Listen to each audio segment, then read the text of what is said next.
OK, c'est 3h02. Je pense que je vais commencer maintenant. C'est bien, Jean-Pierre, de commencer? Absolument. Merci. Oui, OK. Alors, bonjour tout le monde et bienvenue à la Semaine du patrimoine de la ville de Moncton. C'est un plaisir de vous accueillir ici aujourd'hui à cette séance en ligne, la première fois cette année de COVID, mais en collaboration avec l'ambassade de France au Canada et le consulat général de France dans les provinces de l'Atlantique. Le comité de la conservation du patrimoine de la ville de Moncton vous propose ce webinaire éducatif avec le conférencier d'honneur, M. Laurent Roturier, qui est président de l'Association nationale des directions régionales des affaires culturelles, ou DRAC, de France. Il présentera un exposé général sur les stratégies de conservation de patrimoine bâti dans certaines régions de la France. Je suis très excité pour entendre son présentation, qui est intitulée Expérience de mise en place de politiques patrimoniales à l'échelle d'un territoire patrimoine bâti, naturel et immatériel. Et vous aurez aussi l'occasion de poser des questions à M. Roturier ou moi aussi ou n'importe qui sur la présentation. Mon nom est John Leroux. Je suis un architecte, un historien. Je suis maintenant à Fredericton, la capitale du Nouveau-Brunswick. Mais à présent, je suis le directeur des collections et des expositions à la Galerie d'art Beaverbrook. Mais pour les dernières, disons, 20 années, j'ai travaillé pour la sauvegarde de la patrimoine ici au Nouveau-Brunswick et je continue aussi, même à présent. Alors, ce webinaire se déroulera essentiellement en français, mais il y aura aussi l'interprétation simultanée vers l'anglais qui est offerte. Et les participants pourront poser leurs questions en français ou en anglais avec le texte qui est là. Alors, for English friends who are listening in, welcome.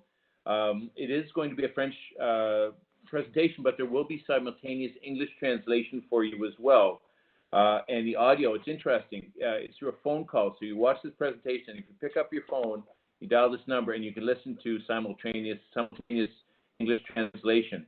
And the number to call for that is started already, and you can ask your questions as well in English, and I'll answer them. The number to call for English translation is 1-506-406-4641. I'll repeat that again. It's 1-506-406-4641, and then you have to enter a code number for that. And the code number, there's always lots of numbers in online stuff, is 797-786-177. So if you do that, and you can join up, and it's really definitely worth it.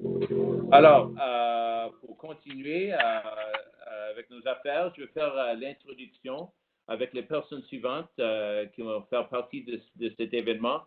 Et en premier lieu, c'est mon honneur de vous introduire Mme Dawn Arnold, qui est le mairesse de la ville de Moncton. Et Mme Arnold. Merci beaucoup, Jean. Au nom du conseil municipal et des résidents de Moncton, il me fait grand plaisir de vous souhaiter la bienvenue au premier de 2 webinaires durant la semaine du patrimoine.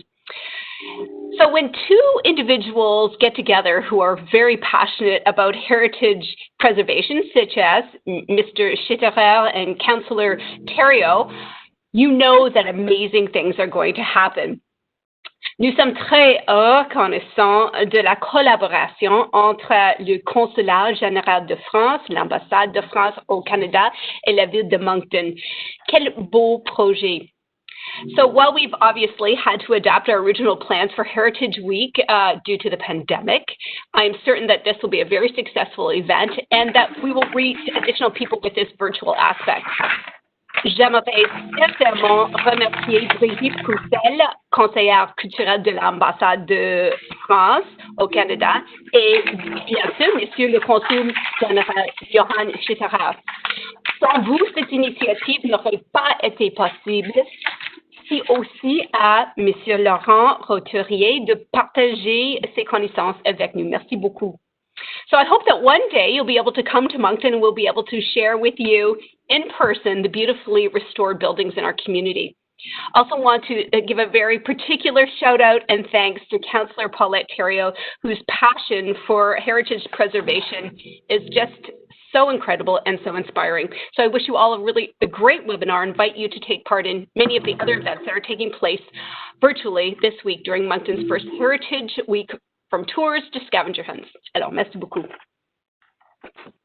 Okay, merci, Mairesse Arnold. Et puis aussi, je veux juste demander aux gens qui font partie ici de faire passer le bouton mute si vous êtes là parce qu'on peut entendre le papier et le keyboard et tout ça.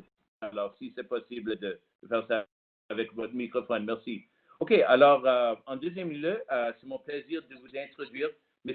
Johan Schitterer, du Consulat général de France dans les provinces de l'Atlantique. M. Schitterer.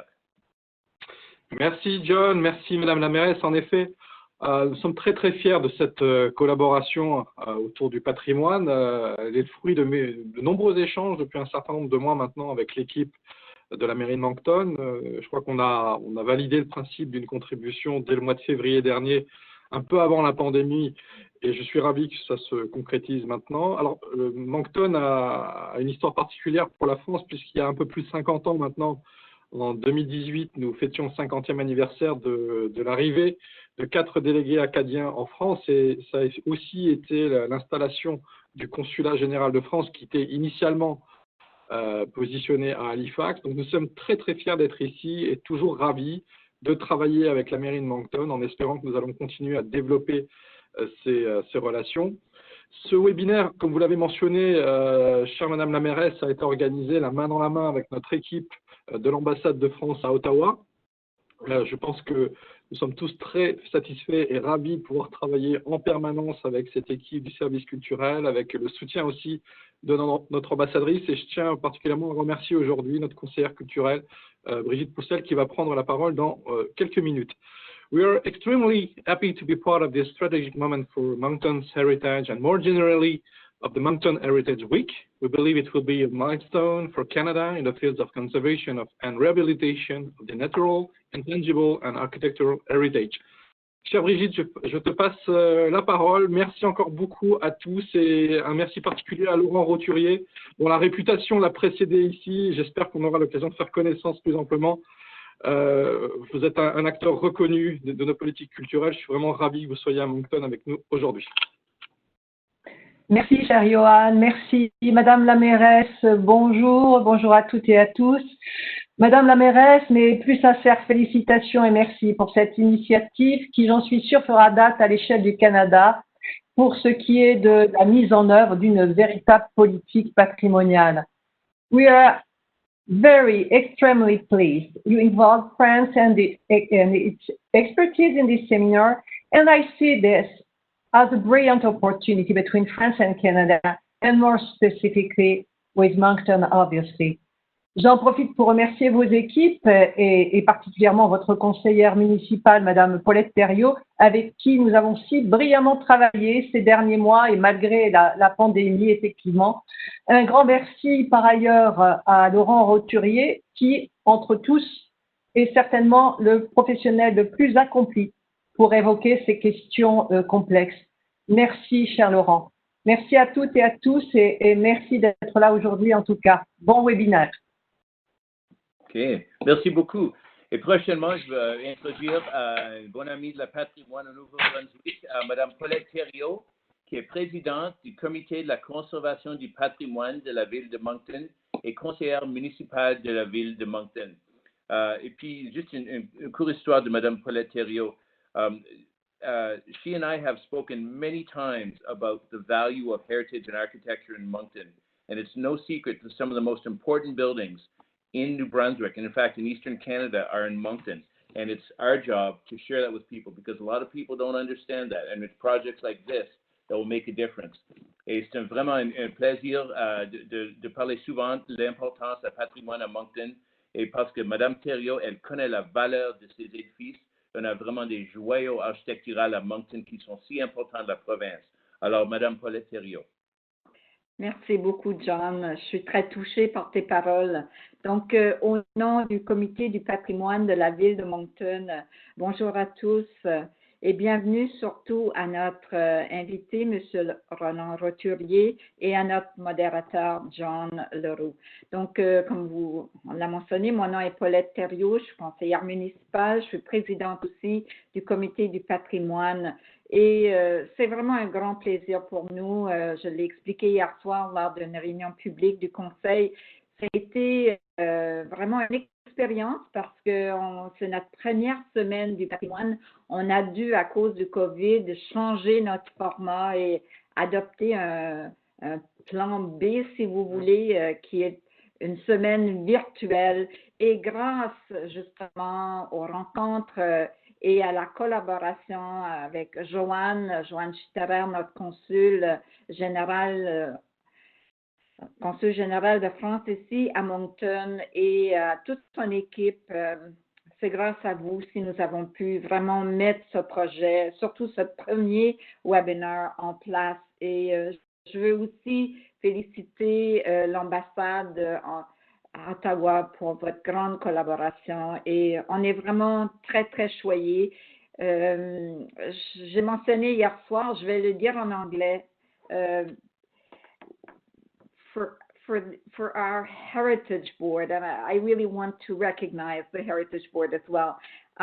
We feel that this year telling our story really is being done through the lens of global solidarity. And I think the entrance into the virtual Heritage Week through our partnership with La France is ça confirme ce processus. Donc, merci et bon webinaire. Merci beaucoup. Et puis, notre grand invité, M. Laurent Roturier. Pour son bio, M. Roturier a été nommé directeur régional des affaires culturelles, ou DRAC, pour l'Île-de-France. Et puis, elle a pris ses fonctions le 1er septembre en 2019. Et l'Île-de-France est sa 4e DRAC d'exercice. Et pour vous qui ne connaissez pas, le DRAC est le représentant direct du ministère de la Culture de France en région.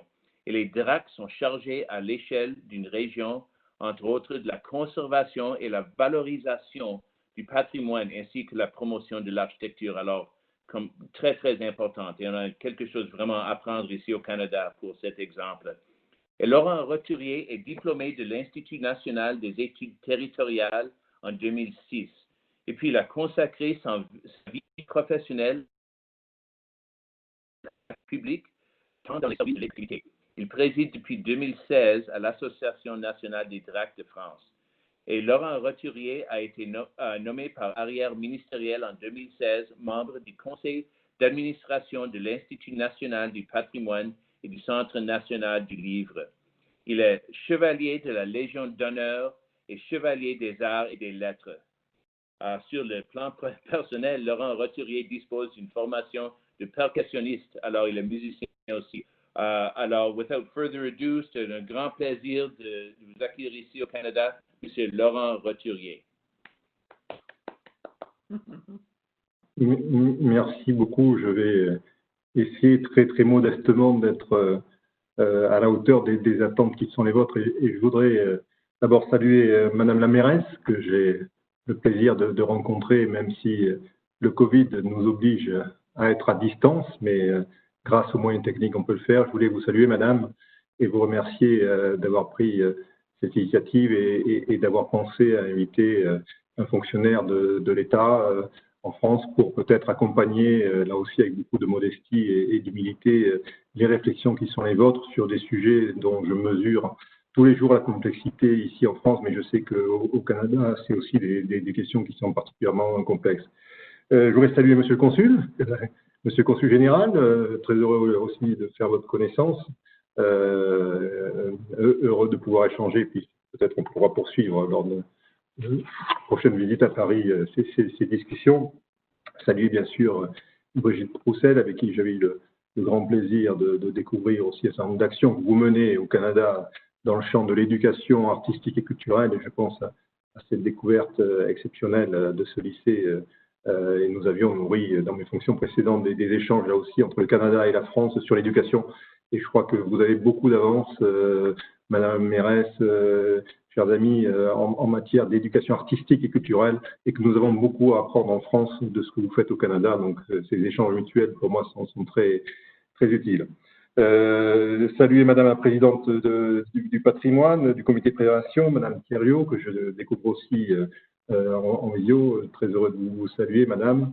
Et puis Monsieur Leroux, avec qui nous avons échangé vendredi, ou jeudi, c'était jeudi, nous avions échangé. Donc là aussi, je suis très, très heureux de vous saluer, ainsi que Monsieur Charon et toutes celles et ceux qui, dans l'équipe de l'ambassade, du consulat, partout, se sont mobilisés pour que finalement cette semaine du patrimoine que vous aviez l'habitude de faire, elle puisse se réaliser. Et merci infiniment d'avoir pensé à associer l'État. Voilà. Donc je vais intervenir. Alors, d'un point de vue matériel, j'ai préparé un document, un diaporama. Je ne parlerai pas dans mes propos de PowerPoint, je parlerai de diaporama, mais la traduction se fera aisément. Alors, je ne sais pas si c'est moi qui le lance ou si c'est Brigitte ou si c'est d'un point de vue technique, qu'est-ce qui est le plus simple? C'est Moncton qui le lance. C'est Moncton qui le lance. Voilà. Alors, on va peut-être partager l'écran avec le diaporama. Peut-être vous dire ce qui m'a animé, Madame la mairesse, Madame Thériault, enfin, dans ce webinaire, c'était peut-être vous présenter la manière dont nous appréhendons la question du patrimoine en France, mais surtout de vous accompagner, vous, dans votre réflexion, à la fois d'élus et d'acteurs engagés pour développer les politiques de préservation du patrimoine qui, évidemment, ne sont pas les mêmes d'un pays à l'autre, dans la mesure où l'histoire est très différente. Et ce qui m'a importé peut-être, c'était de vous montrer comment l'histoire de France avait nourri et induit une approche et une appropriation du patrimoine qui est très singulière en France. Nous venons de terminer samedi et dimanche les Journées européennes du patrimoine, et malgré le virus, malgré toutes les difficultés, elles ont pu être maintenues dans un grand nombre de lieux et avec une adhésion et un engouement de la population extrêmement fort cette année encore. Et je crois que vraiment la France, la question du patrimoine s'est ancrée au cœur des racines de notre pays. Et c'est ce qui fait finalement un des ciments de l'unité de la nation française, c'est son patrimoine. Alors je vous parlerai dans mon propos de Victor Hugo, des grandes personnalités, j'évoquerai aussi Notre-Dame de Paris, mais je parlerai aussi de ce que l'on peut faire dans une commune, en France ou chez vous sûrement, lorsqu'on a cet attachement au patrimoine tel que vous l'avez, tel que vous avez envie de le développer. Peut-être tout d'abord, je crois qu'il faut aussi prendre quelques instants pour se mettre d'accord sur les mots. Le patrimoine, comme la culture, sont des mots qui ont plusieurs sens. Ce sont des mots polysémiques. Et on peut en avoir évidemment différentes lectures, différentes définitions. Vous savez qu'on peut parler du patrimoine en matière financière, par exemple. On peut parler du patrimoine dans le domaine privé, dans le domaine familial. Moi, je vous parlerai évidemment du patrimoine dans son acception, dans sa dimension historique et des politiques publiques mises en œuvre par l'État, par les collectivités, avec le concours d'associations, de bénévoles, pour sa protection, sa préservation et sa transmission. Et je crois que c'est vraiment important qu'on ait bien en tête que dans ce que l'on met en place, se mettre d'accord sur ce que l'on entend, sur la définition des mots, est une étape essentielle. Alors, est-ce qu'on peut partager l'écran ou sinon je vais le faire peut-être de mon poste? Voilà, je vais peut-être partager, alors si je trouve partager le fichier, je vais aller sur Bureau. Alors,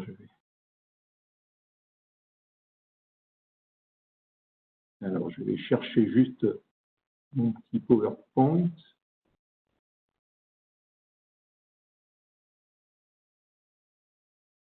Alors, est-ce qu'il y a un diaporama?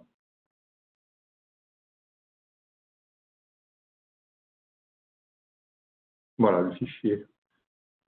Voilà, est-ce que vous avez à l'écran qui s'affiche le petit diaporama? Oui, je le vois. Très bien. Voilà, il est affiché. Alors,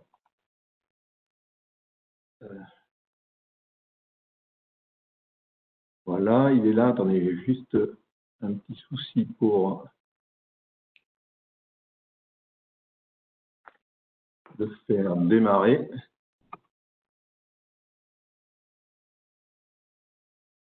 Alors,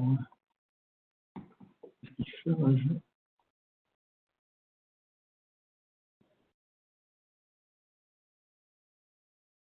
Alors, pourquoi le partenaire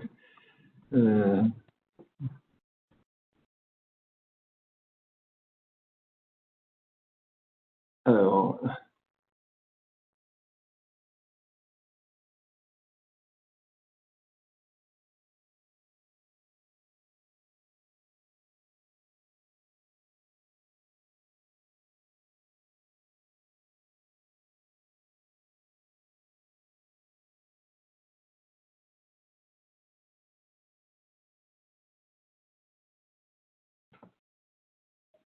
Est-ce que ça marche, Jean-Pierre?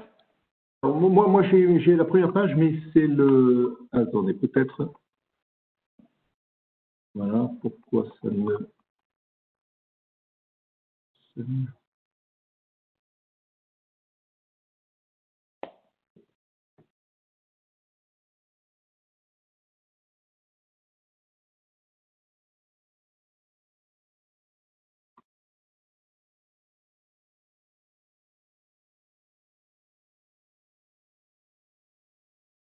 Alors, on est, la technique est comme toujours un petit peu travaillée. Donc, je ne sais pas si côté Moncton, on peut le développer ou si on peut faire tourner le diaporama. Sinon, je vais le commenter, c'est pas grave. Et puis, on reprendra.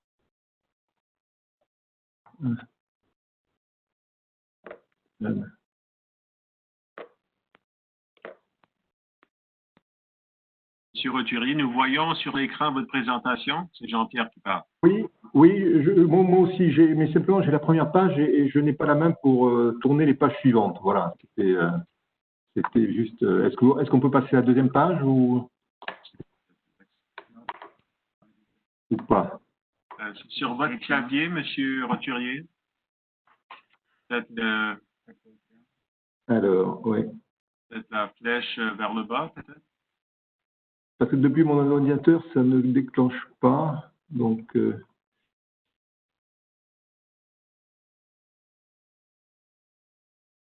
alors, je vais peut-être refaire.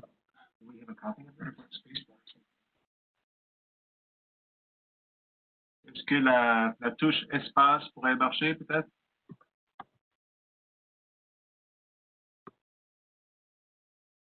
Et la touche espace, non, et mes petites flèches habituelles ne fonctionnent pas non plus. Alors, c'est un peu curieux.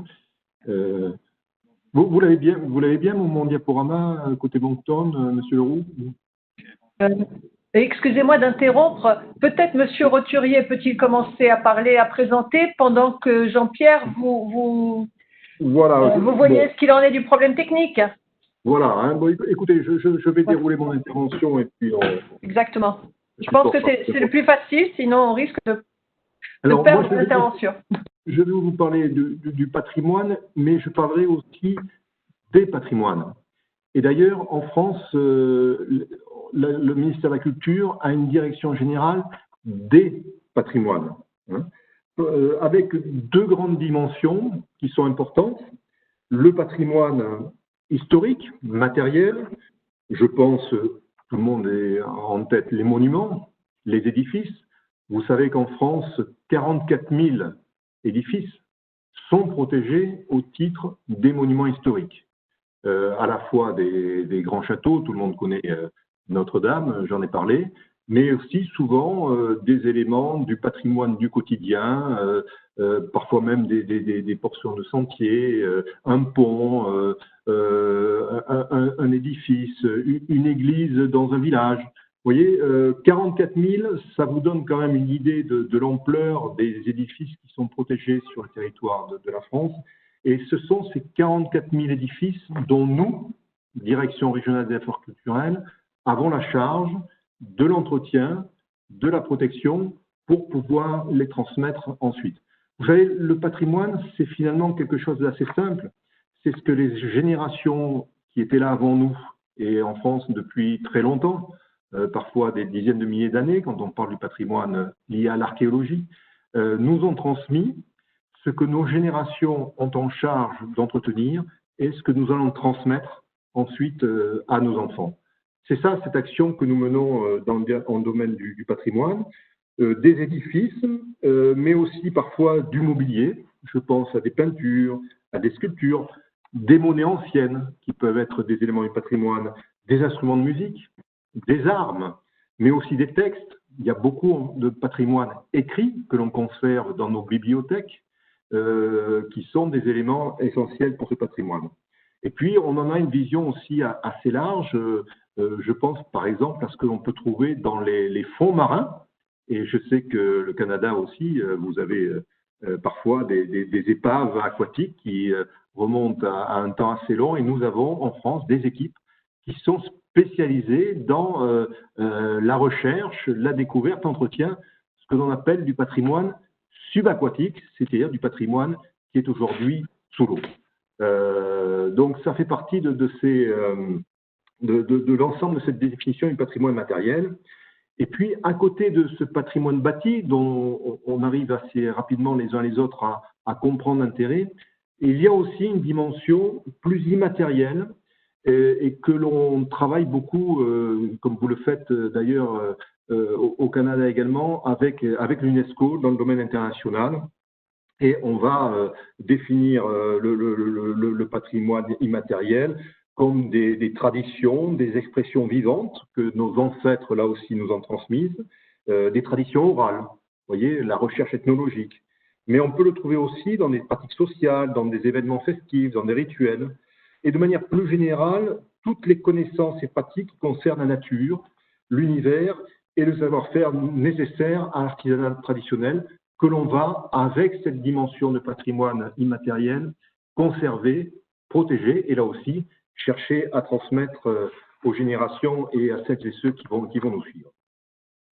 Voilà donc d'abord pour cette partie de définition, pour savoir de quoi je parle lorsque je vais évoquer avec vous le patrimoine et ce qui va en découler, les politiques publiques que nous, l'État, mais aussi les collectivités, vous, Madame la mairesse, avec vos associations. Voilà, merci. Je vois que le diaporama est en marche, donc on va pouvoir le dérouler, de ce que nous allons pouvoir transmettre les uns et les autres. Nous pouvons passer à la diapositive suivante. Voilà, donc là, c'était mes définitions sur le patrimoine, et plus exactement les patrimoines. Diapositive suivante, merci. Et j'ai voulu, dans la diapositive suivante aussi, vous dire pourquoi finalement il y a cette approche très singulière en France. Alors, vous le savez peut-être, mais nous sommes marqués évidemment par la période révolutionnaire et la période qui débute en 1789 avec la Révolution, où la Révolution se caractérise par une période qui est assez agitée, vous le savez, parfois même violente, violente contre les personnes, mais aussi violente contre tout ce qui était transmis et tout ce qui relevait de l'Ancien Régime, avec des destructions souvent irrémédiables, importantes, de biens qui appartenaient soit au clergé, soit à la noblesse. Et le début, en tout cas, de la période révolutionnaire est marqué par ces destructions importantes. On peut passer la diapositive, si ça nous est possible. Et à partir donc de cette révolution, finalement, l'État va commencer à se doter d'une nouvelle mission, donc l'État républicain, qui n'est plus l'Ancien Régime, hein, l'État républicain, se va doter d'une mission de rechercher parmi les biens qui ont été transmis par l'Ancien Régime, ceux qu'il faut conserver et non pas ceux qu'il faut entièrement détruire. Et vous avez en France, en 1790, donc c'est une période assez ancienne évidemment, la première commission des monuments qui va travailler sur l'inventaire et la conservation des œuvres d'art. Et je voudrais, permettez-moi d'évoquer cette figure, et je sais qu'au Canada, on est attaché, comme beaucoup dans le monde, à la figure de Victor Hugo. Victor Hugo est un de ceux qui va vraiment agir beaucoup pour faire prendre conscience de cette nécessité de conserver et de protéger ce qui nous a été légué par les générations anciennes. Et Victor Hugo, qui est un tribun qui a été député, enfin qui monte à la tribune, qui a eu des combats extraordinaires, écrivain qu'on ne présentera évidemment pas, mais il dénonce régulièrement la démolition des monuments de l'ancienne France et il lance cet appel, ou plutôt ce cri, qui est guerre aux démolisseurs. Et les démolisseurs, pour lui, ce sont ceux qui détruisent les vestiges, les monuments qui ont été construits par le génie humain dans les périodes antérieures. Et il a cette phrase extraordinaire qui a encore beaucoup d'actualité et qui résonne très fort, notamment quand on a assisté aux destructions patrimoniales en Syrie, dans les pays en guerre du nord de l'Afrique, qui résonne beaucoup, et je pense que vous l'avez en Irak, enfin, vous l'avez, comme moi, été, j'imagine, tout à fait heurté. Et il a cette phrase, les barbares détruisent les monuments des arts, les hommes libres et les femmes libres, j'ajouterais, les protègent et les conservent. Et de cet élan de Victor Hugo est née vraiment la fondation de cette politique patrimoniale en France. Et c'est vrai qu'on a du mal à le comprendre, et sûrement vu des pays à l'étranger, et sûrement du Canada, qui est un pays beaucoup plus jeune, évidemment, mais avec une histoire très ancienne, une histoire très, très, très forte également. C'est ce qui est un peu la singularité de notre approche patrimoniale en France, qui fait que ces grandes figures tutélaires sont encore très présentes. Aujourd'hui, en 2020, on fait encore référence à l'œuvre de Prosper Mérimée, on fait référence à l'œuvre de Victor Hugo, on fait référence à la volonté des révolutionnaires. Vous voyez, donc le patrimoine puise ses racines dans le temps long, mais aussi dans le temps d'aujourd'hui. J'y reviendrai quand on parlera des protections de l'architecture d'aujourd'hui, par exemple, et il puise ses racines dans la volonté, dans le souffle des grandes figures qui, en France, ont marqué l'histoire de notre pays. Je vous ai mis dans la diapositive suivante, si on peut la projeter, quelques dates finalement depuis Prosper Mérimée, donc qui en 1834 institue donc cette commission des monuments historiques et puis fait ce travail d'inventaire, puisque se lancer dans une politique patrimoniale, et on en parlera peut-être pour Moncton, c'est de se dire, mais inventorions, faisons l'état de ce qui mériterait d'être protégé. Voilà. Et ça, c'est toute la vertu et le travail qu'a fait Prosper Mérimée lorsqu'il crée l'inspection générale des monuments historiques, lorsqu'il lance les bases qui ensuite vont déboucher sur la loi de 1887, puis sur la loi de 1913, en créant la caisse des monuments historiques en 1914. Donc c'est tout ce mouvement qui est à partir du travail d'inventaire. Qu'est-ce qui dans une commune, qu'est-ce qui dans un territoire mérite d'être protégé, d'être conservé et donc d'être restauré pour être transmis. Et c'est peut-être le premier message pour vous à Moncton, finalement, qu'est-ce que vous souhaiteriez, qu'est-ce que vous souhaiterez transmettre aux générations qui viennent? Peut-être du bâti, sûrement, peut-être aussi des traditions orales, peut-être des éléments de la création architecturale d'aujourd'hui, et c'est ce travail d'inventaire qui est indispensable à la conception d'une politique et à la définition d'une politique patrimoniale. En France, nous sommes dans un schéma sûrement assez différent du Canada, qui est très encadré par la loi, par les lois qui sont votées donc par le Parlement. La France n'est pas un État fédéral, donc c'est un État jacobin avec des lois qui s'appliquent partout à l'identique sur le territoire national. Et nous avons, en matière de patrimoine, évidemment des lois importantes. J'ai évoqué la figure de Victor Hugo. J'évoquerai une autre figure très, très importante, on va le voir dans la diapositive suivante, c'est la figure d'André Malraux. André Malraux, évidemment, compagnon de Gaulle, enfin grand libérateur, écrivain, auteur, et qui est à l'origine du renouveau de la prise en compte du patrimoine à l'issue de la Seconde Guerre mondiale, qui en France est marquée par des destructions là aussi très importantes. Hein. On a les destructions de la période révolutionnaire, mais les destructions consécutives à la guerre et notamment à celle de la Deuxième Guerre mondiale sont extrêmement importantes. Et de cette réflexion, et André Malraux porte cette fameuse loi de 1962 qui crée dans des communes, dans des secteurs entrés, ce que l'on appelle en France des secteurs sauvegardés. Ces secteurs permettent finalement de garder un ensemble d'immeubles qui sont cohérents par leur histoire et surtout de permettre qu'il y ait une intervention des services de l'État pour, lorsqu'il faut intervenir pour les restaurer, se fasse en respectant l'ensemble urbain, en respectant l'œuvre des architectes d'origine hein, ou de celles et ceux qui les ont bâtis, mais aussi d'apporter des financements par de la fiscalité ou par des subventions de l'État aux propriétaires pour qu'ils entretiennent et restaurent leur patrimoine dans ces secteurs sauvegardés. Donc c'est vraiment un point très important et qui s'appuie également toujours, et j'insisterai tout au long de mon intervention, sur la connaissance de ce patrimoine. Voilà. Et pour vous, Madame la mairesse, vraiment connaître votre patrimoine, l'inventorier, c'est l'étape indispensable qui permettra ensuite d'en définir les règles de proposition que vous souhaiteriez éventuellement lui apporter. Et c'est peut-être le premier conseil que je pourrais vous donner, c'est de se doter des compétences qui vous permettent de réaliser ce travail d'inventaire s'il n'a pas déjà été fait, ce qui est peut-être hein, le cas dans votre ville. Nous avons en France, le ministère de la Culture, justement, faisait cet inventaire, ce travail d'inventaire par un service dédié, avec des personnes spécialisées, des conservatrices, des conservateurs, qui avaient pour charge d'inventorier en permanence le patrimoine, celui qui existait déjà, de par le travail de Prosper Mérinet, mais aussi celui qui était inscrit peu à peu sur les différents.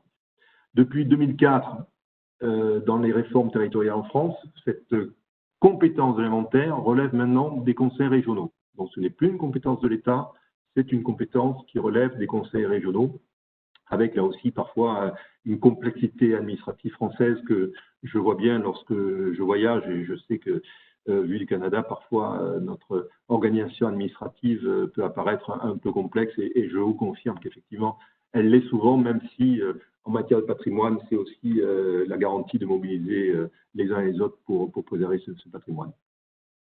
Et puis enfin, une loi très importante en France, qui est une loi récente, donc en 2016, où le Parlement a adopté la loi pour la liberté de la création, pour l'architecture et le patrimoine, pour moderniser tous ces dispositifs de protection qui, avec le temps, s'empilaient les uns avec les autres, et créer des dispositifs, et un important qui est le site patrimonial remarquable, et qui définit là sur un périmètre entier les règles de protection sur lesquelles nous pouvons intervenir ensemble. Alors, je vous ai préparé une petite diapositive également pour essayer, dans un schéma, la diapositive suivante, s'il vous plaît, pour vous expliquer qui sont les différents acteurs de l'État pour la protection du patrimoine. Donc, nous travaillons tous pour le ministère de la Culture. Vous avez donc les DRAC, avec mes services patrimoniaux, les monuments historiques, les musées, l'archéologie, mais nous avons aussi les écoles. On a parlé, M. Leroux a parlé de l'Institut national du patrimoine, et nous avons aussi ce que nous appelons en France des opérateurs culturels, c'est-à-dire des établissements publics qui vont avoir la charge parfois de l'entretien direct de monuments. Je pense, et je vais prendre un exemple pour l'illustrer, le Centre des monuments nationaux qui gère plus d'une centaine d'édifices, et notamment par exemple l'Arc de Triomphe à Paris. Voilà. L'Arc de Triomphe est géré par le Centre des monuments nationaux, et il va avoir en charge à la fois son ouverture au public, à la visite, mais aussi son entretien. Et puis nous avons la réunion des musées nationaux, donc le Grand Palais, qui va aussi développer des actions d'exposition, de valorisation, parce que quand on parle de protection du patrimoine, en France, on essaye en même temps de parler de valorisation, de pédagogie et d'explication du patrimoine. C'est une chaîne dans son ensemble, et les deux sont liés, à la fois la préservation, l'entretien, la restauration et l'entretien, et la valorisation par l'exposition.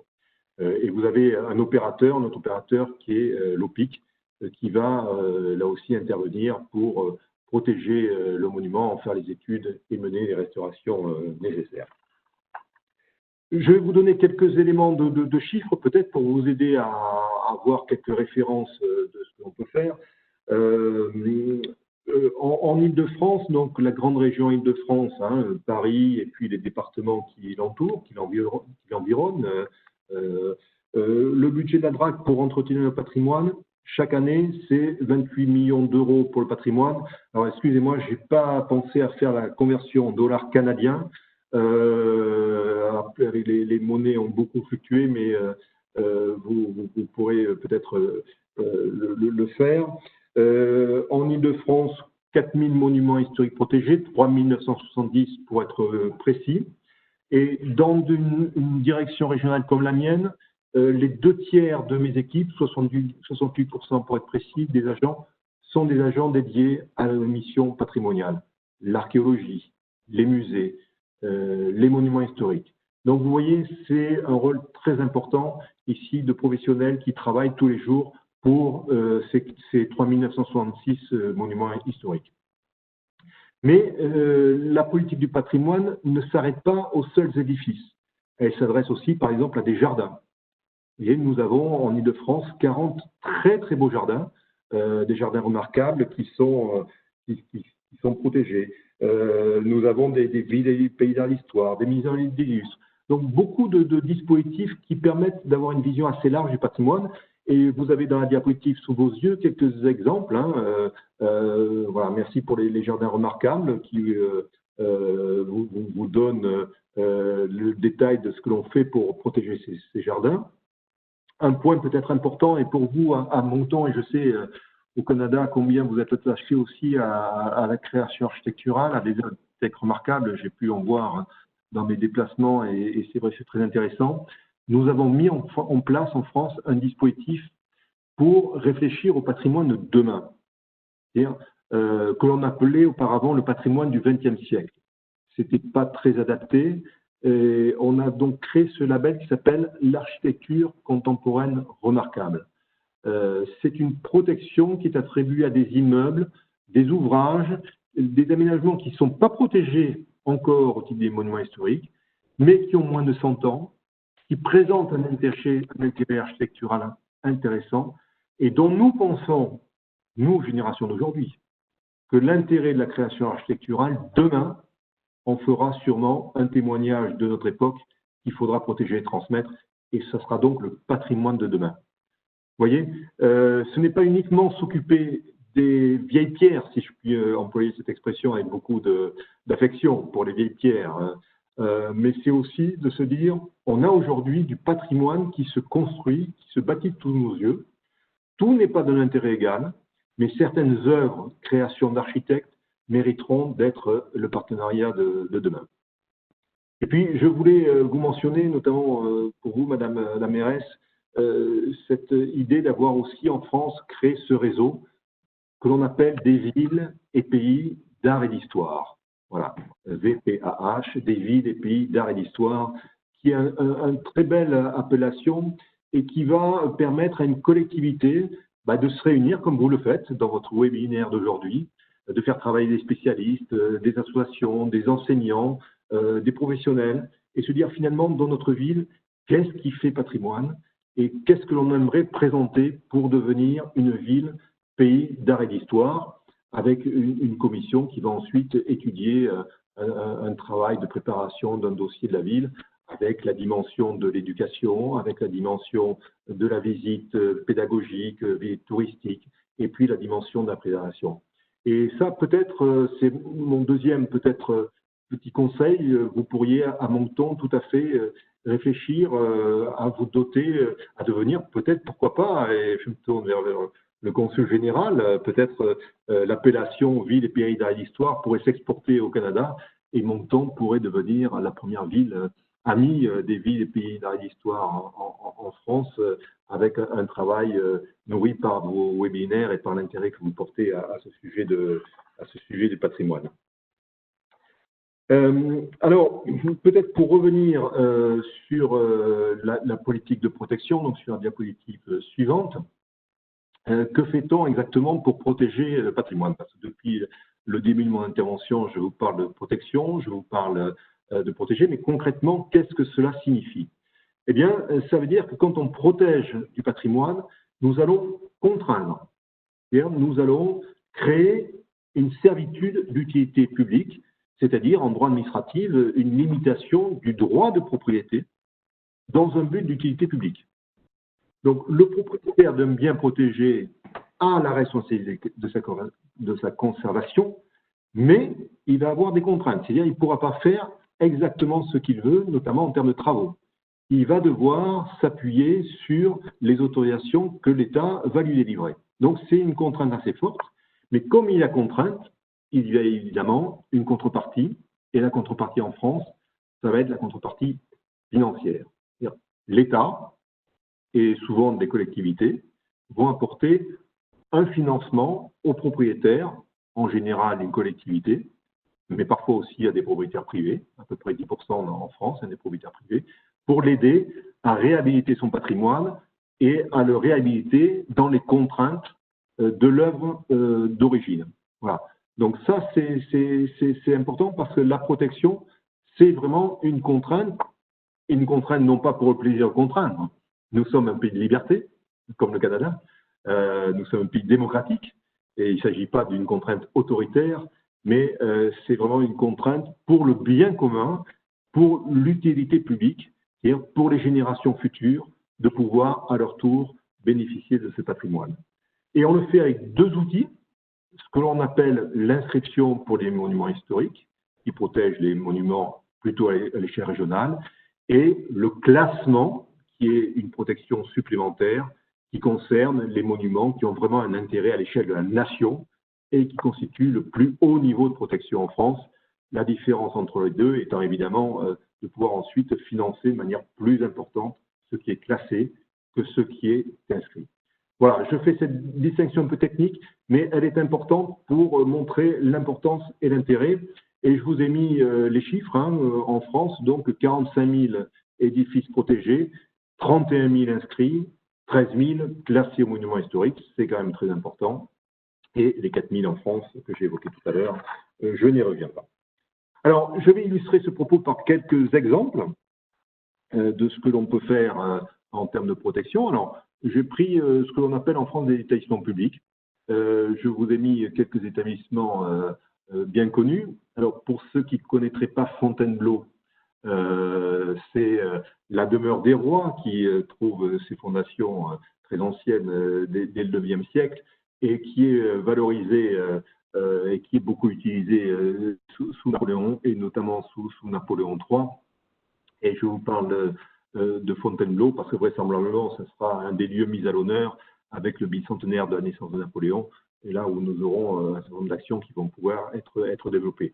Et puis évidemment, un des plus emblématiques en France, c'est le musée et le château de Versailles, qui là sont l'exemple typique de ce que l'on peut faire en termes de transmission d'un patrimoine ancien, d'un patrimoine exceptionnel, extraordinaire, qui nous a été légué et qui est préservé, entretenu par l'État, par le ministère de la Culture, pour en faire un lieu intégralement ouvert à la visite.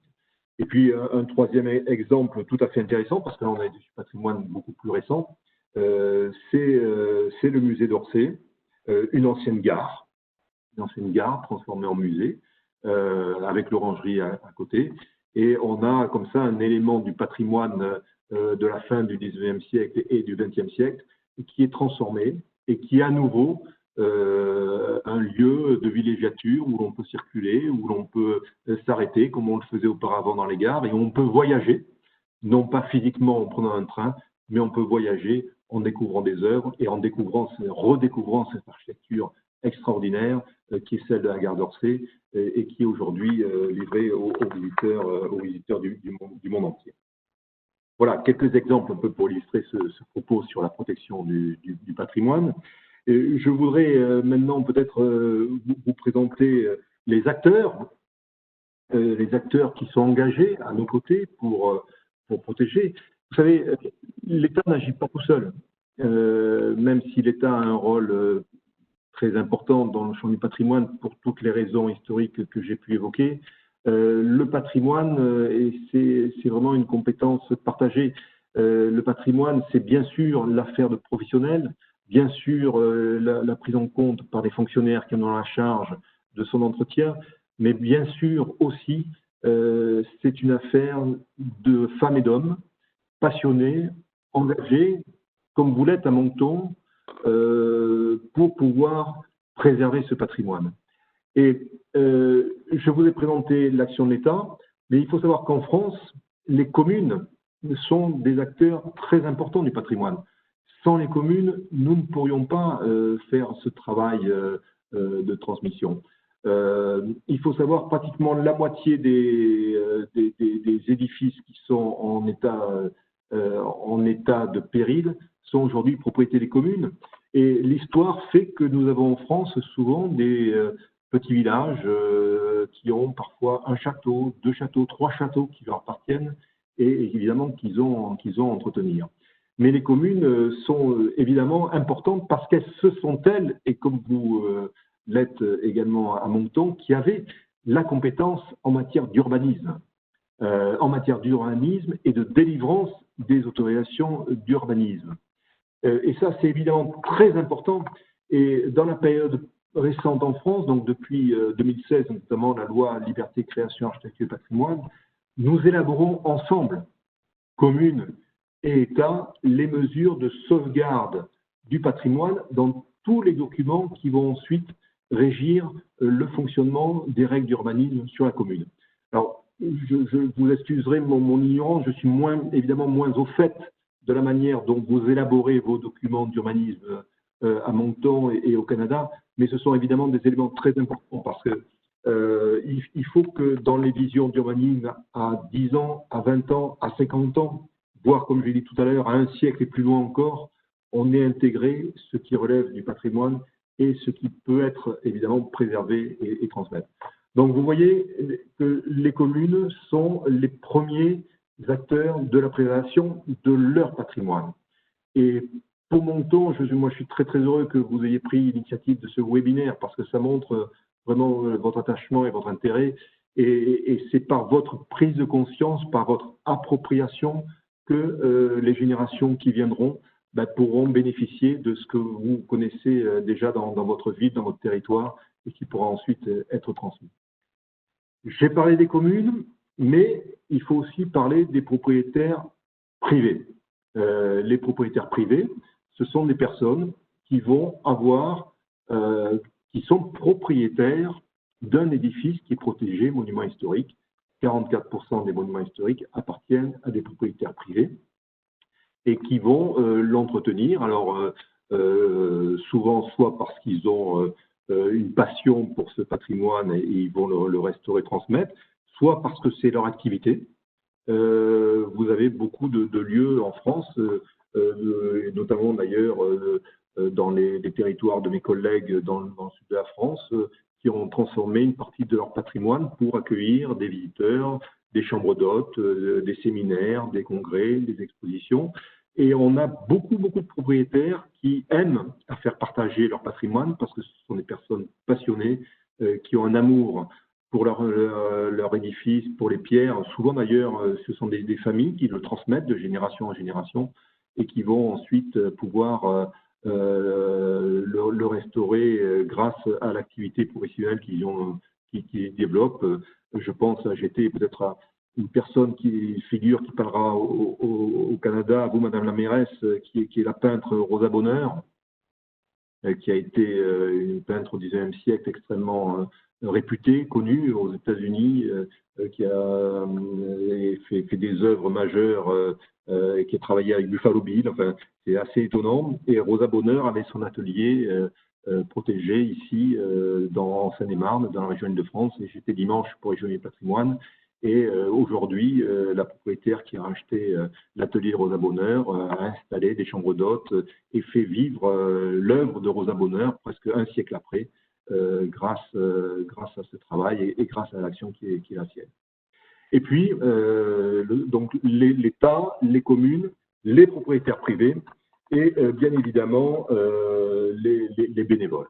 Voilà. Alors, les bénévoles, vous, je sais, au Canada, vous faites beaucoup. Il y a un engagement des bénévoles très important. Et nous développons beaucoup régulièrement de chantiers de bénévoles pour la restauration du patrimoine. Je vous ai mis le nom d'une association qui s'appelle Rempart et qui accueille des jeunes. Et je crois que nos enjeux, et vous l'avez sûrement de la même manière que nous en France, c'est l'enjeu de la jeunesse. Et c'est de faire en sorte que cette jeunesse qui est parfois un peu en perte de repère dans cette société où les évolutions sont extrêmement rapides, où les technologies se succèdent à une vitesse où laquelle on a nous-mêmes un peu de mal à suivre. Je crois que de permettre à des jeunes de s'intéresser au patrimoine, donc de leur redonner des repères dans l'histoire, dans le temps, et peut-être faire naître un peu cet éclair de passion que l'on peut avoir pour le patrimoine, c'est un enjeu qui est très important pour nous. Et je sais l'intérêt que au Canada vous portez à cette jeunesse comme nous le faisons. Et cette question des chantiers des bénévoles, pour moi, est importante et ça fait vraiment partie des sujets que l'on cherche à développer en permanence, de faire adhérer la jeunesse à ce patrimoine. Il y a une deuxième raison, c'est que ce sont eux qui demain auront la charge de prendre notre place, donc de nous pousser gentiment, mais qui s'emparent eux-mêmes de ce sujet patrimoine. Et donc, il faut aussi que la question de la formation de l'éducation au patrimoine, elle soit intégrée dans les dispositifs de protection et dans ce que peut être une ville autour du patrimoine, puisqu'on s'adresse, comme vous l'avez compris, aux générations futures. Nous respectons les générations anciennes en entretenant le patrimoine qui nous ont transmis, mais nous nous adressons aux générations futures, puisque ce sont pour elles que nous allons faire ce travail. Voilà. Pour résumer cette première partie, donc je vous ai mis la diapositive suivante, c'est simplement, alors si ça vous intéresse, mais c'est un ouvrage de plusieurs centaines de pages et qui est un ouvrage administratif et juridique, donc je vous en épargnerai la lecture, bien que l'on puisse en faire une lecture le soir avant de s'endormir, c'est toujours passionnant, mais c'est le Code du patrimoine qui en France regroupe toutes les dispositions qui concernent la protection du patrimoine, à la fois pour les archives, pour les bibliothèques, pour les musées, l'archéologie, les monuments historiques, et même pour nos collègues qui agissent, monsieur le consul général, en Outre-mer. Nous avons au Code du patrimoine le livre 7 pour les dispositions relatives à l'Outre-mer. Je sais qu'il y a une période pas si lointaine, Saint-Pierre et Miquelon faisaient partie aussi de ces dispositions. Donc ça, c'est vraiment pour votre information. Si vous souhaitez approfondir la connaissance des règles de protection, ça fait plusieurs centaines de pages, mais enfin c'est une lecture toujours édifiante. Le Code du patrimoine est accessible, je vous en ai mis figuré dans cette diapositive. Alors, je voulais peut-être aussi vous donner peut-être quelques exemples assez concrets de ce que l'on peut faire dans une DRAC et au ministère de la Culture sur notre patrimoine. Je vous parlais tout à l'heure de ce rôle qui est un rôle de préservation. Et je ne peux pas faire cette intervention devant vous aujourd'hui à Moncton sans vous parler évidemment de Notre-Dame de Paris, parce que Notre-Dame de Paris, ça constituait une émotion incroyable dans le monde entier. Alors j'ai pris mes fonctions quelques mois après l'incendie, mais au moment où nous étions engagés pour la restauration de Notre-Dame. Cette image terrible de l'incendie du 15 avril qui a ravagé Notre-Dame. Pourquoi je vous parle de Notre-Dame? Parce que Notre-Dame de Paris fait partie des 83 cathédrales qui, en France, sont entretenues par le ministère de la Culture et par les DRAC. Et donc, la DRAC Île-de-France a la charge de l'entretien de Notre-Dame de Paris. Et la nuit de l'incendie, mes équipes étaient dans la cathédrale pour sauvegarder les œuvres et restaurer et protéger tout ce qui pouvait être protégé de l'incendie. Et c'est ce qui explique que tous les objets, notamment la couronne d'épines du Christ, les tableaux ont été sortis par les agents de la DRAC dans la nuit, mis à l'abri le soir de l'incendie dans des coffres, et aucun objet n'a été détruit le soir de l'incendie. Alors même si, évidemment, les images ont été terribles et cet incendie a été dramatique, mais il faut savoir que les exercices de sécurité faits avec les pompiers ont permis d'éviter que la cathédrale ne s'effondre totalement. elle a été bien sûr extrêmement atteinte. Et le mouvement de solidarité, je profite de ce webinaire pour remercier toutes celles et ceux qui, dans le monde entier, se sont manifestés pour aider à la restauration de Notre-Dame. Il y a eu 350 000 donateurs dans le monde entier, 350 000, ce qui est considérable, pour pratiquement 900 millions d'euros de dons pour restaurer Notre-Dame. Donc, ce que je voulais vous dire aujourd'hui, c'est que grâce au soutien de toutes celles et ceux, et je sais qu'il y a eu aux États-Unis, au Canada, en Amérique du Nord, enfin, vraiment beaucoup de donateurs, ça a fait évidemment chaud au cœur des équipes ici à la DRAC de voir ce mouvement de solidarité. Et aujourd'hui, Notre-Dame de Paris est en passe d'être sauvée. Et nous avons décidé de la restaurer à l'identique, telle que vous l'avez connue, avec la flèche que Viollet-le-Duc, l'architecte Viollet-le-Duc, avait réalisée dans la seconde moitié du XIXe siècle. Nous allons refaire la charpente en bois à l'identique, nous allons refaire la toiture à l'identique et nous rendrons Notre-Dame au public en 2024, comme le président de la République l'avait demandé, l'avait souhaité, et nous rendrons Notre-Dame aux visiteurs du monde entier, aux croyants, mais aussi à ceux qui sont amoureux du patrimoine, parce que Notre-Dame ne s'adresse pas qu'aux croyants, elle s'adresse à toutes celles et ceux qui ont cette passion pour le patrimoine, et je voulais en remercier donateurs. Et je vous ai mis une petite photo d'actualité, puisque nous avons, mardi dernier, accueilli à Paris le retour d'une de trois des statues qui étaient sur la flèche que Viollet-le-Duc avait installée, que nous avions heureusement fait démonter avant l'incendie et qui viennent d'être restaurées. Donc, pour montrer que finalement, les spécialistes, les métiers d'art permettent en France de répondre à un drame aussi important que celui de Notre-Dame.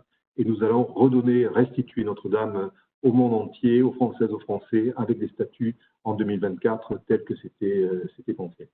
Voilà, donc je voulais vous parler de Notre-Dame dans les enjeux, et puis vous donner quelques exemples un peu concrets finalement de ce que nous mettons en place pour le patrimoine. Alors, j'ai évoqué tout à l'heure dans mon intervention ces fameuses journées du patrimoine.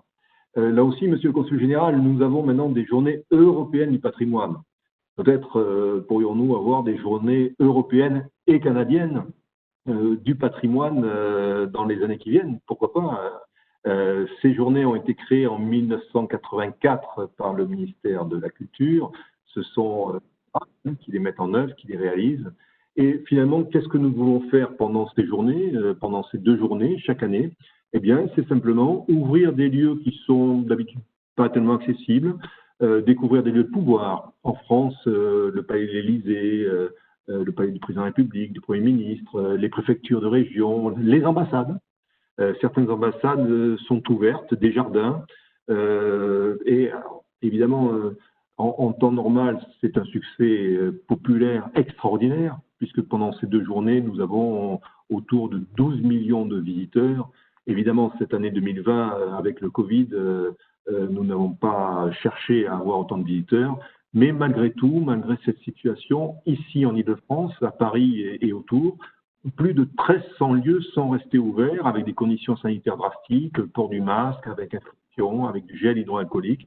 Mais nous avons eu beaucoup de Françaises, de Français qui sont venus pour retrouver leur patrimoine. Voilà. Je disais dans mon propos introductif à ce webinaire que vraiment le patrimoine, c'est un attachement très fort, c'est un ciment, c'est ce qui nous réunit. Et dans cette période de crise, dans cette période terrible, eh bien, ces 2 journées ont montré encore cet attachement et combien il était important de protéger le patrimoine, parce que c'est ce que nos concitoyens nous demandent. Mais entretenir ces 44 000 édifices, c'est une charge très lourde. Et l'État le fait avec ses moyens, les collectivités le font et le moyen, mais nous avons, peut-être dans la diapositive suivante, je vous parlais d'une autre personnalité aujourd'hui emblématique que vous connaissez peut-être par la télévision, qui est Stéphane Bern, et Stéphane Bern qui porte à nos côtés, aux côtés de l'État, une mission pour le patrimoine qui est en danger, c'est-à-dire le patrimoine qui est menacé, sur une idée finalement qui est assez simple.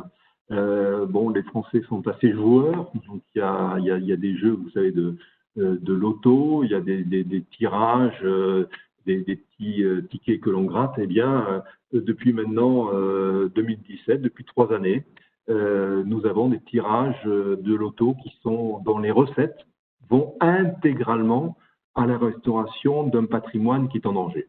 Et je vous ai mis une petite photographie, là, un fort, voilà, qui a été sélectionné autour de Paris, un fort du 19e siècle, parce que c'est un patrimoine, vous le voyez, avec des arbres qui poussent dessus. Donc, si on ne fait rien, les racines vont finir par écarter les pierres, et puis dans quelques dizaines d'années, les murs se seront effondrés et il ne restera pas de traces de ce patrimoine. Donc, grâce aux recettes issues du loto, nous allons pouvoir le restaurer, l'entretenir et là aussi le livrer aux générations futures. Je vous ai mis, vous voyez, 48 millions d'euros qui ont été perçus par la mission du patrimoine et qui sont autant de sommes qui viennent contribuer à ce travail. Je voulais également vous donner une illustration concrète d'un autre secteur et d'une partie importante patrimoniale qui est l'archéologie, c'est-à-dire la recherche de ce qui peut exister. Et là, je vous ai illustré par un exemple tout à fait passionnant qui se développe en ce moment même ici en Île-de-France, dans cette région dont on pense qu'elle est récente quand je dis récente, c'est-à-dire quelques centaines d'années, hein, depuis la période du pouvoir royal jusqu'à aujourd'hui, mais qui en réalité a une occupation humaine très ancienne, qui remonte à entre 10 000 et 12 000 années avant le temps d'aujourd'hui. Et ça, c'est aussi une des particularités du ministère de la Culture, c'est de disposer d'archéologues scientifiques qui vont nous aider à mieux comprendre l'histoire de nos territoires, l'histoire de l'occupation humaine, l'histoire de la présence humaine dans ces régions. Et nous formons ici en France un atelier de recherche avec le professeur Yves Coppens, qui est mondialement connu comme scientifique sur l'histoire. Vous savez qu'il avait travaillé sur la découverte de Lucie en Afrique, donc c'est vraiment quelqu'un d'extraordinaire et qui est en train de redonner aux habitants d'Île-de-France des clés de compréhension sur ce que l'on appelait les chasseurs-cueilleurs qui, il y a 10 000 ans avant aujourd'hui, 12 000 ans avant aujourd'hui, étaient ici, en Île-de-France, peut-être même à l'emplacement de là où est mon bureau à Paris, et pas très loin de la Seine, et ont vécu dans ce territoire, et on en a retrouvé des traces. C'est souvent un peu dans du hasard, hein, dans des sondages, en faisant des carrières. On a retrouvé des traces de foyers, on a trouvé des traces d'ossements, d'animaux, et puis on les a étudiés, on les a analysés, on les a spectrographiés, et on a réussi à reconstituer comme ça des modes de vie entiers de celles et ceux qui nous ont précédés. Voilà, et je sais qu'au Canada aussi, il y a des traces d'occupation très, très anciennes parfois, et l'archéologie est sûrement une matière tout à fait passionnante, même si elle s'adresse aux temps très anciens, peut aussi permettre de retrouver des traces d'occupation plus récentes.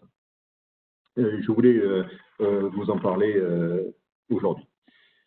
Voilà, et puis peut-être pour terminer ce propos, parce que j'essaie de rester voilà, dans le temps qui m'avait été donné de manière à ce qu'on ait un temps d'échange, puisqu'on est dans un dialogue entre la France et le Canada, avoir quelques mots sur le cadre de coopération internationale qui est celui du patrimoine. Alors, il se fait évidemment beaucoup dans les coopérations entre pays, comme nous le faisons là aujourd'hui, à l'instant, avec des échanges aussi parfois de scientifiques, hein, de spécialistes qui peuvent partager leurs connaissances, mais il se fait aussi beaucoup grâce à l'action de l'UNESCO, et je pense en particulier à la Convention de 1972, sur la protection de la nature et la préservation des biens culturels. Vous savez qu'au niveau mondial, l'UNESCO, ce sont plus de 1221 sites, dont 869 sites culturels qui sont protégés par l'UNESCO, avec un comité mondial qui œuvre pour la préservation des monuments et des sites dans le monde. Et c'est vraiment un rôle très important.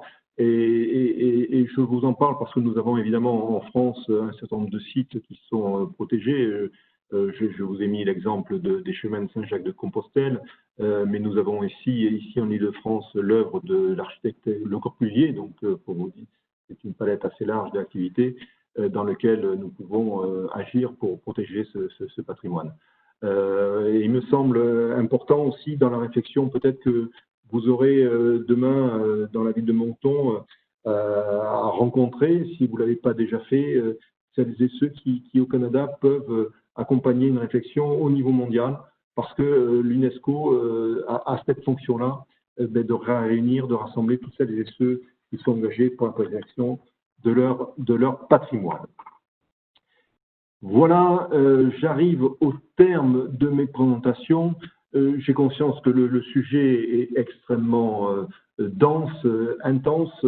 J'espère avoir pu vous donner quelques clés de lecture et de compréhension de la singularité de la politique de protection du patrimoine en France, mais aussi, et c'était ce que l'on voulait avec l'ambassade, avec Monsieur le Consul général, vous donner quelques peut-être pistes de réflexion sur lesquelles la ville de Moncton pourrait utilement ensuite travailler pour l'avenir. Merci de m'avoir écouté et je redonne la parole aux animateurs.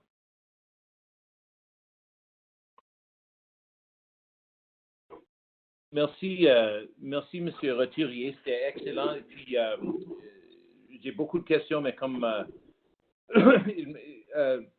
je remarque une histoire pour moi durant les dernières 4 années, durant toute, disons, l'histoire du monde et du média, les télévisions, tout ça.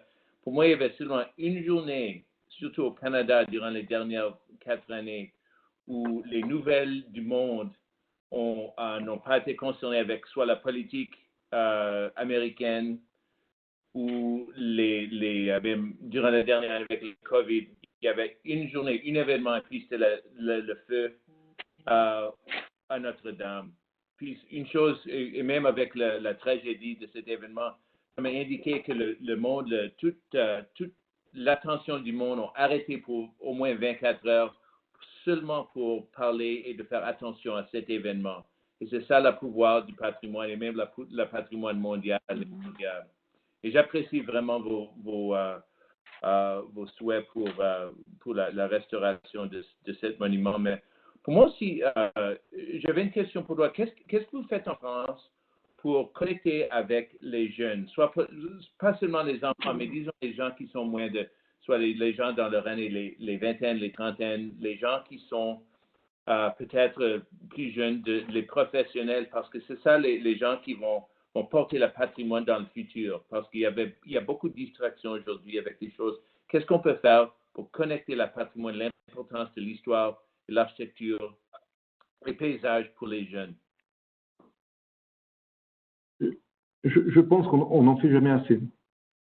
On essaye évidemment de le faire. J'ai évoqué quelques exemples, les chantiers de restauration, les écoles de formation, les instituts, mais on a à renouveler à chaque génération ce travail de prise en compte du patrimoine.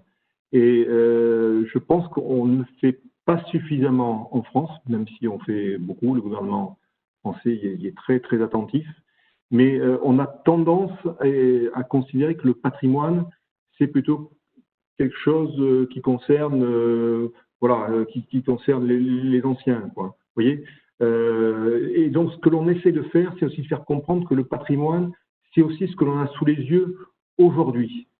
Vous voyez, c'est la création architecturale, c'est un ensemble, une cité peut être un élément du patrimoine. Donc c'est un travail d'éducation, mais que l'on ne fera jamais assez, parce que c'est vraiment le sujet majeur pour l'avenir, pour arriver à transmettre. On agit, mais sûrement pas. J'ai parlé des chantiers.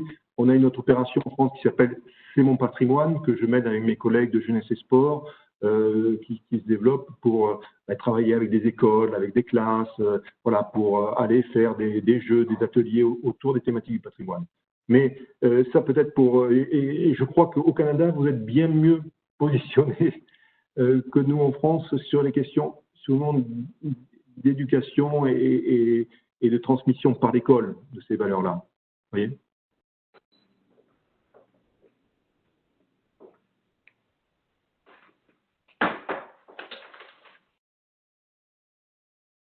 On n'entend pas. On n'entend pas.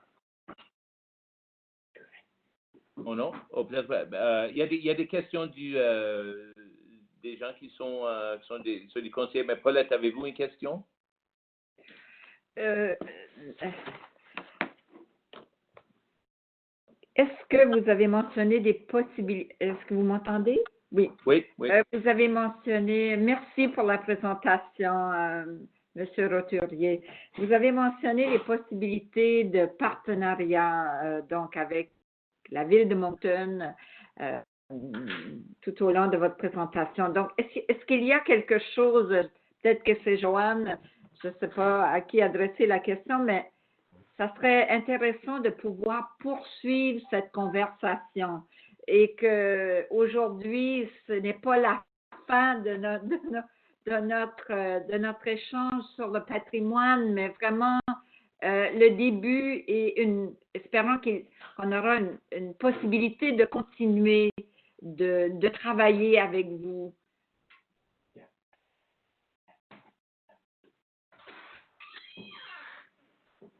Je ne sais pas si Monsieur le Consul général veut intervenir, peut-être. Oui, je veux bien répondre. Brigitte, tu es là? Parce qu'évidemment, ma position est complexe. Absolument. Oui, effectivement, c'est avec l'ambassade et évidemment en partenariat avec le consulat général, mais plus particulièrement avec les services culturels de l'ambassade qui peuvent assurer le lien entre les services français du patrimoine et puis la ville de Moncton, à l'image de ce que nous avons fait d'ailleurs pour ce premier webinaire. Et puis, si vous permettez, merci Brigitte, effectivement, il faut qu'on ait une approche concertée parce que, et je vous remercie vraiment, monsieur le directeur, c'était très très riche et pour moi exaltant. C'est une approche, le patrimoine, qui a plusieurs niveaux de réflexion. Alors au Canada, il y a le niveau fédéral, évidemment, ce qui automatiquement me fait renvoyer la question à ma collègue à l'ambassade de France, sachant que Patrimoine Canada a un système d'enregistrement du patrimoine, et moi-même j'ai assisté à Moncton l'été dernier, je crois que c'était la troisième semaine du mois d'août, à l'enregistrement de la cathédrale de Moncton qui a été construite par les Acadiens et qui est entrée après plusieurs années de négociations parce que cette cathédrale, on évoquait sa destruction il y a quelques années encore, et Dieu merci, il y a une forte mobilisation à la fois de la mairie, des associations, une association ad hoc a été créée localement, j'avais rencontré sa présidente pour militer et cette cathédrale donc, est entrée au patrimoine et maintenant elle fait vivre tout simplement la vie culturelle de Moncton. J'ai assisté il y a 3 semaines maintenant à un premier concert de musique classique dans le cadre du festival du Grand Barachois dans cette cathédrale de Moncton. Donc elle a par ailleurs des équipements interactifs vis-à-vis de la population. Je trouve que c'est une véritable réussite. Donc il y a l'échelon fédéral qui a déjà ce système d'enregistrement en patrimoine Canada. Mais pour ce qui est du local et de la province, parce qu'il ne faut pas oublier qu'on a avec Ottawa, l'ambassade de France, des négociations qui portent sur différents sujets que les provinces et notamment le Nouveau-Brunswick, faut-il envisager ou suggérer à nos amis de la province, tout comme vous l'avez fait à la maire de Moncton, monsieur le directeur, de mettre en place une journée du patrimoine? Je ne sais pas si ça existe. En tout cas, je trouve que l'idée est excellente et notre rôle avec Brigitte à Ottawa, c'est peut-être de pousser ce type d'idée qui pourrait pourquoi pas débuter avec Moncton et ensuite disséminer sur le territoire canadien. Je note aussi Rempart, c'est une association que je connais bien parce que moi-même étant jeune étudiant, j'ai participé à des chantiers et ça permet vraiment de dynamiser les mobilités entre jeunes, moins de 18 ans et les sensibiliser au patrimoine. Alors, ce sont des chantiers qui ne sont pas très onéreux, qui permettent aussi une interaction avec des jeunes du monde entier sur un site archéologique. C'est une piste que je note dans vos réflexions, monsieur le directeur. Vous évoquiez aussi la question du label. Le label qui a été… je suis sur la page, en fait. Hein, en vous écoutant, je suis entré sur la page avec à la fois les critères et les obligations. Le label Ville et Pays d'Art et d'Histoire. Je trouve ça génial. Je ne sais pas dans quelle mesure, encore une fois, nous pourrions éventuellement sensibiliser la province du Nouveau-Brunswick ou la mairie, les mairies du Nouveau-Brunswick pour l'établissement d'un label qui signifie des obligations, mais qui permet aussi de donner une visibilité, sachant qu'au Nouveau-Brunswick et dans les provinces atlantiques plus généralement, il y a une richesse fantastique qui mérite encore une attention plus importante de la part des autorités, me semble-t-il, c'est la richesse touristique, le patrimoine au service du tourisme. Et c'est vrai que cette pandémie nous a montré combien la ressource touristique au Nouveau-Brunswick était intéressante. C'est la deuxième part du budget de la province après les hydrocarbures, donc c'est amené à se développer. Les infrastructures ont été développées, il y a encore un gros potentiel. Et je pense que de ce point de vue-là, un label, alors ville et pays d'art et histoire, peut-être qu'il faudra le formuler différemment, ce serait une chose très pertinente. Bon, ce sont des réflexions personnelles, bien sûr, et ça demande un haut niveau, je dirais, de coordination avec mes collègues à Ottawa, mais aussi avec Madame la mairesse de Moncton. Et puis, il y a un dernier point qui est aussi une question pour vous, Monsieur le Directeur, c'est la coopération décentralisée. En quoi les jumelages intercommunaux, en quoi les coopérations décentralisées, j'essaie d'encourager les villes et les territoires d'Atlantique de les développer avec la France, peuvent avoir un volet patrimonial, voilà, en dépassant un petit peu la seule logique centralisatrice, fédérale ou provinciale. En quoi de commune en commune et sur quels projets concrets pourrions-nous avancer en matière de gestion de patrimoine? Voilà. Peut-être. Alors, sur ces questions, effectivement, j'ai évoqué les villes et pays à l'histoire justement pour cette raison-là. Parce que c'est au départ une volonté d'État, mais c'est surtout des communes, des maires qui se sont emparés du sujet, qui ont d'ailleurs créé une association entre eux, une association nationale, parce que ce sont aussi des lieux de partage d'expériences entre élus. L'État peut amener une expertise, mais je pense que rien ne remplace jamais les échanges d'expériences entre élus eux-mêmes, sachant que, encore une fois, le patrimoine, c'est une affaire de femmes et d'hommes passionnés, c'est pas une affaire de parti politique. Vous avez dans l'association des villes et pays de l'histoire des élus de toutes tendances, toutes les couleurs, mais qui se retrouvent sur le sujet du patrimoine. Vous voyez, et ça, c'est un élément très important parce qu'évidemment, ça crée des liens unis, ça crée aussi parfois des émulations. Et vous avez raison de le souligner, dans la période de crise qu'on connaît, qui montre que le tourisme s'arrête, enfin, la vitalité économique de notre pays est très fortement impactée. Ces questions de labels, d'appellation sont des éléments très importants. Villes et pays dans l'histoire, on le sait, ce sont des appellations sur les sites des villes qui sont regardées à l'étranger, comme l'est l'UNESCO. L'UNESCO que j'ai évoqué à la fin de mon intervention, c'est le label dont on sait par les statistiques, attire le plus de visiteurs du monde entier. C'est-à-dire on va venir au canal du Midi en Occitanie parce que c'est protégé par l'UNESCO. On va faire les chemins de Saint-Jacques parce que c'est l'UNESCO. Et donc, il y a vraiment cet attrait qui est très fortement lié au label. Voilà. Donc, coopération entre élus, entre pairs, P-A-I-R-S, entre égaux, entre pairs et maires, M-A-I-R-E-S, si je puis permettre ce trait d'humour. Je ne sais pas si...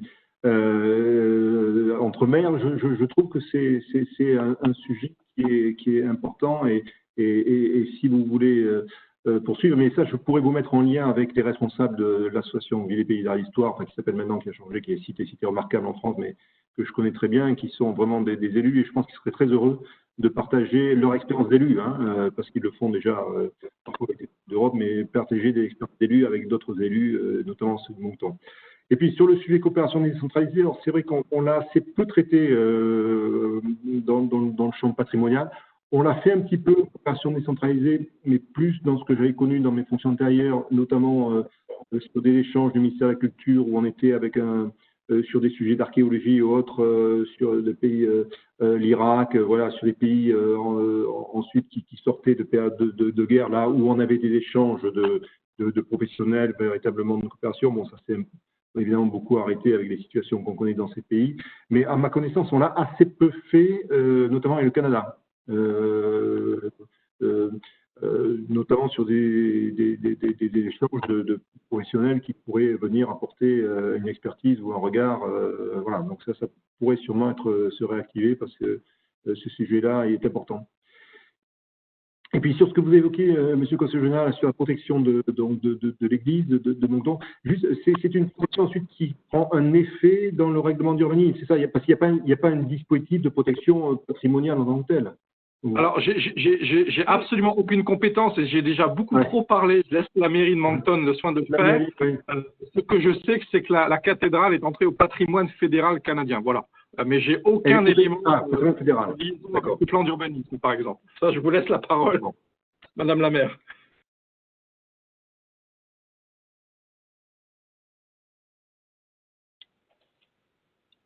Au sujet de la cathédrale et de patrimoine fédéral, ça c'est la question? Je m'interrogeais, prenons l'exemple de la cathédrale, quand elle rentre au patrimoine fédéral, est-ce que vous, Madame la mairesse, dans vos règles générales de l'urbanisme, est-ce que du coup ça empêche de bâtir à côté, par exemple, un immeuble? Est-ce que ça préserve, si vous devez la restaurer demain, est-ce que on va les faire exactement pareil? Enfin, est-ce que ça a des conséquences en matière d'urbanisme pour vous? Oui, bien sûr, mais je pense que Madame Thériault peut expliquer un peu mieux que moi. Donc, oui, nous avons, et John connaît très bien d'ailleurs ce dossier, donc nous avons une désignation au niveau de nos municipalités, que vous appelez les communes, et aussi au niveau fédéral, je dirais comme à Paris. Donc, il y a deux possibilités de désignation et de reconnaissance patrimoniale.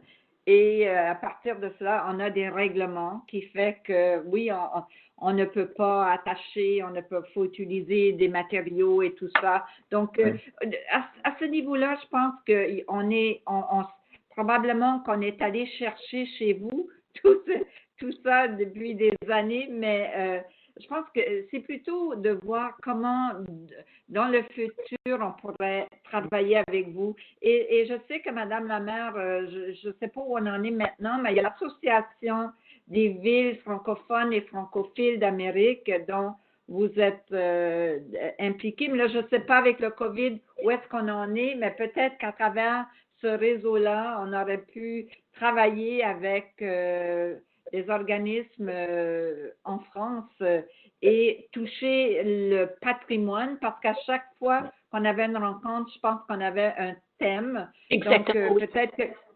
Donc, peut-être que la prochaine rencontre pourrait être axée sur le thème du patrimoine et on pourrait vous inviter, Monsieur Roturier, ou je ne sais pas, mais commencer les discussions autour de ça. Et ça touche le tourisme aussi. Donc, il y a le Québec qui fait partie du réseau.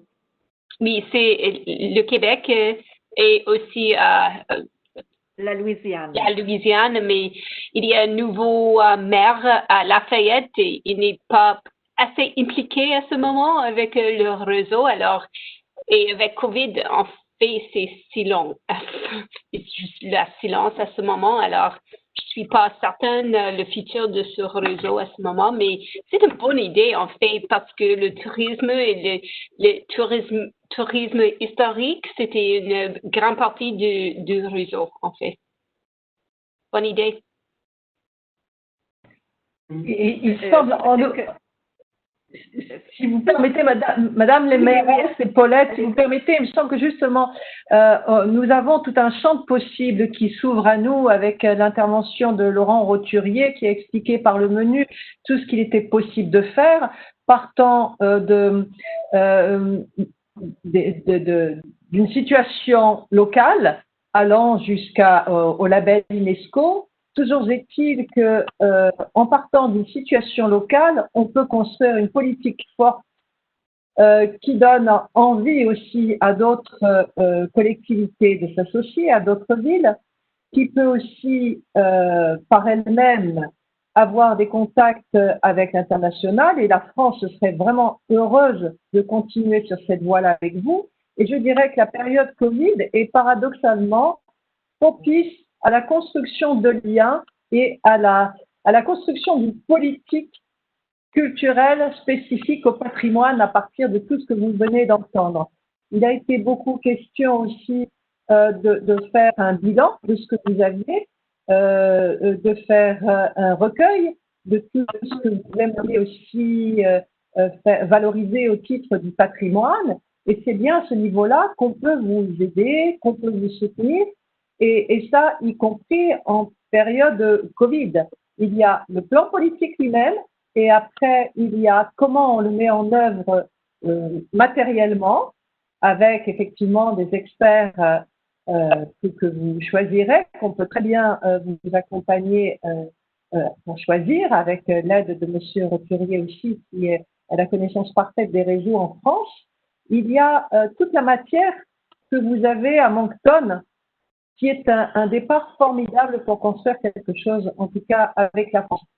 Et je dirais pas uniquement dans un cadre de coopération décentralisée, hein, on a aussi des possibilités de construire par projet en fonction d'un territoire qui vous ressemble et avec lequel vous vous sentez plus à l'aise, en fonction des expertises qu'il y a peut-être sur différents territoires, et en tout cas qui vous parlent le plus et qui correspondent le plus à ce que vous envisagez, vous, dans votre positionnement en termes de politique patrimoniale, en fonction du territoire spécifique sur lequel vous êtes et qui ne ressemble pas nécessairement à ce qui se passera dans l'Ouest ou dans les prairies ou même en Louisiane.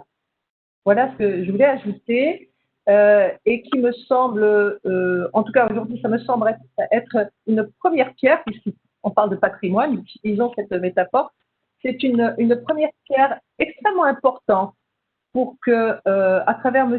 Roturier, vous sachiez ce qu'il y a comme programme, ce qu'il y a comme possibilité et ce que nous pouvons construire ensemble à partir de ce que vous savez maintenant plus précisément de nous. Si je peux ajouter juste une petite chose, je pense que la première étape, mais je pense qu'il y a déjà beaucoup de choses qui ont été faites à Moncton avec vous, mais c'est vraiment la connaissance. C'est-à-dire la connaissance de ce qu'on appelle l'inventaire. Alors, je ne sais pas quel serait le mot qui conviendrait au Canada ou en anglais de cet inventaire, de ce qui fait patrimoine à Moncton. Vous voyez, qui peut être à la fois, bon, vous avez parlé de la cathédrale, de l'église, mais il y a sûrement aussi des traditions orales qui se racontent, des histoires. Il y a peut-être voilà, c'est d'inventorier tout ce qui pour vous fait partie de ce patrimoine. Il y a peut-être un édifice architectural extraordinaire, remarquable, qui a été construit dans la ville, je ne sais pas. Bon, donc c'est comme cela, de manière assez concrète, qu'il faudrait préparer. C'est qu'est-ce qui pour nous, à Moncton, fait patrimoine. Et pour cela, de croiser des regards. Hein.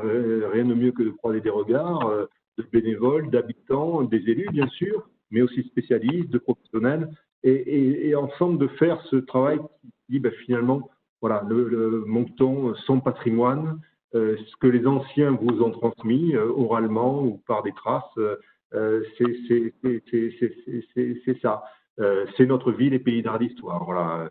Alors, ça prend un peu de temps, hein, ça demande beaucoup d'énergie, de mobilisation, de discussion, de débat, mais ça peut être du patrimoine photographique. Enfin, il n'y a pas de limite, ça peut être des ouvrages littéraires, ça peut être tout ce qui va rattacher Moncton aujourd'hui à Moncton hier. Voilà. Et le hier, on ne le date pas. Hein. Hier, ça peut remonter aussi très loin, ça peut être du patrimoine naturel. Hein, des arbres remarquables. Un arbre remarquable, il y en a au Canada extraordinaire, c'est du patrimoine. Un jardin exceptionnel, c'est du patrimoine. Vous voyez, tout ce qui vous rattache au passé et que vous avez envie, vous, Madame la mairesse, de transmettre aux générations qui vont venir. Voilà. C'est ce premier élément, cette connaissance, cet inventaire du patrimoine qui peut être la première marche.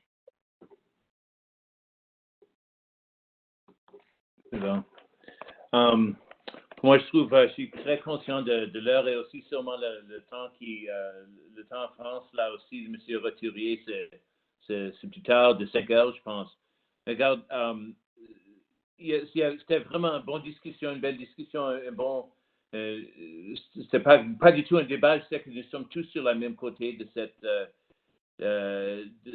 cette histoire et aussi c'est vraiment un grand plaisir d'avoir une connexion avec la France et ici à Moncton et surtout comme on parlait un peu de la cathédrale, il y a une grande connexion avec la France, les artistes de la France qui ont venu qui ont aidé à la construction de cet édifice aussi. Alors, il y a vraiment beaucoup nous sommes des alliés ici pour ces affaires. Alors, mais je trouve que maintenant, c'était vraiment une grande valeur de cette discussion et la présentation, M. Roturier, était excellent.